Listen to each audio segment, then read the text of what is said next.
Hoje a gente vai mergulhar em um dos livros mais curiosos e, olha, fascinantes da Bíblia. É uma história que parece um thriller, sabe? Cheia de intriga palaciana, perigo de vida ou morte, reviravoltas, mas com um mistério central que deixa a gente pensando até hoje. Bom, vamos direto ao ponto, sem rodeios. A grande questão do livro de Esther é essa. O nome de Deus não aparece. Nenhuma vez. Zero. Para um livro que está na Bíblia, isso é, no mínimo, estranho, não é mesmo? Mas, e se isso não for um acidente?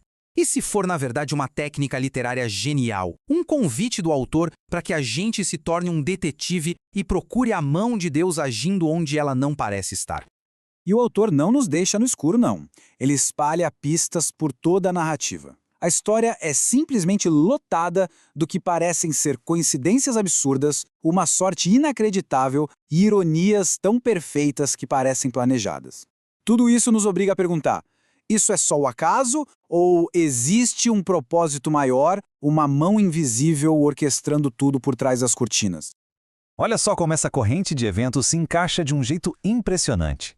Primeiro, a rainha Vasti sai de cena, o que abre uma vaga. Logo em seguida, Esther, uma jovem judia, órfã, vira a nova rainha. Depois, seu primo Mardoqueu, sem querer, houve uma conspiração e salva a vida do rei. E o mais incrível de tudo, anos depois, o rei perde o sono e, de todos os documentos do reino, resolve ler justamente aquele que conta o feito de Mardoqueu. É muita coincidência, não acha? Parece tudo providencialmente arrumado. E aí o palco está montado para o grande conflito. De um lado, temos Amã. Ele não é um vilão qualquer, ele é um Magagita, descendente de um povo que era inimigo histórico de Israel. Ele sobe ao poder e exige ser adorado. Do outro lado, Mardoqueu, um judeu fiel que se recusa a se curvar a qualquer homem. E essa atitude, claro, enfurece Amã e dá início a um plano terrível. E aqui a história fica muito sombria, porque a ofensa pessoal de Amã se transforma num plano de genocídio. Ele manipula o rei para assinar um decreto que ordena a destruição de todos os judeus do império. A data para esse massacre é escolhida na sorte, em hebraico Pur.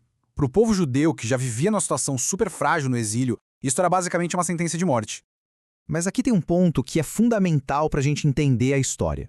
Nossos heróis Esther e Mardoqueu estão bem longe de serem perfeitos. O livro não tenta esconder isso. Esther se casa com um rei pagão, vive num harém, provavelmente não segue as leis alimentares judaicas. Eles estão num mundo de banquetes, bebida, raiva e, no final, uma vingança bem sangrenta.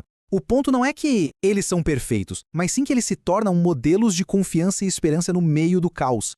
E é nesse contexto que Mardoqueu diz essa frase para Esther, que é o coração de tudo. Ele a desafia a agir, sugerindo que, talvez toda aquela jornada, todas aquelas coincidências, a colocaram exatamente onde ela estava por um motivo. É um chamado à fé e à ação, mesmo sem ouvir a voz de Deus, reconhecendo que eles poderiam ser parte de um plano maior de livramento.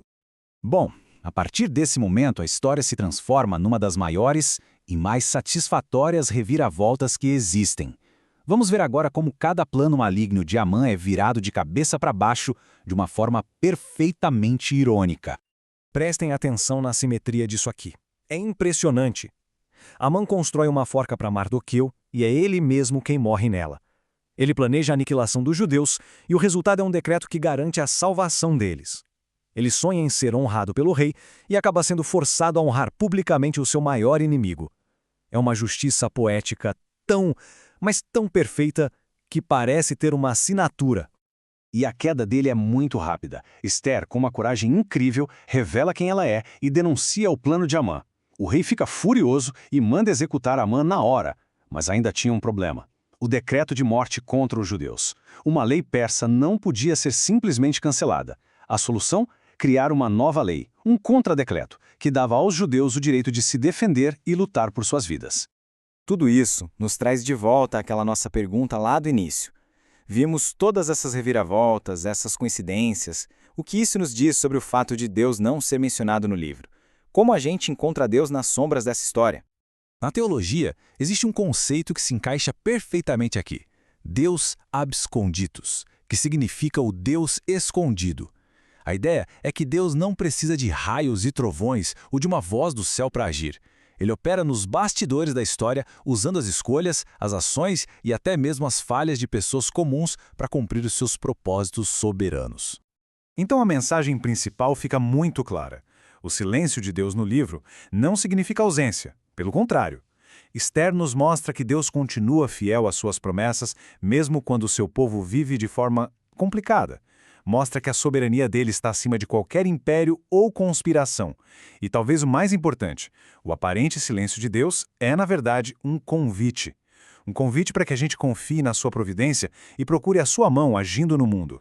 No fim das contas, o livro de Esther é um grande exercício de fé. Ele nos desafia a confiar que Deus está no controle, que Ele está trabalhando para o bem do seu povo e para a sua própria glória, mesmo quando tudo parece um caos, quando Ele parece distante e quando a gente não consegue enxergar o que Ele está fazendo. E isso tudo deixa uma pergunta para a nossa reflexão. A história de Esther não é só uma história antiga. Em nossas vidas, que também são cheias de confusão e às vezes de um silêncio que incomoda, onde será que a gente pode olhar com mais atenção e enxergar as coincidências, as reviravoltas que apontam para a mão de um Deus que nunca, nunca abandona o seu povo?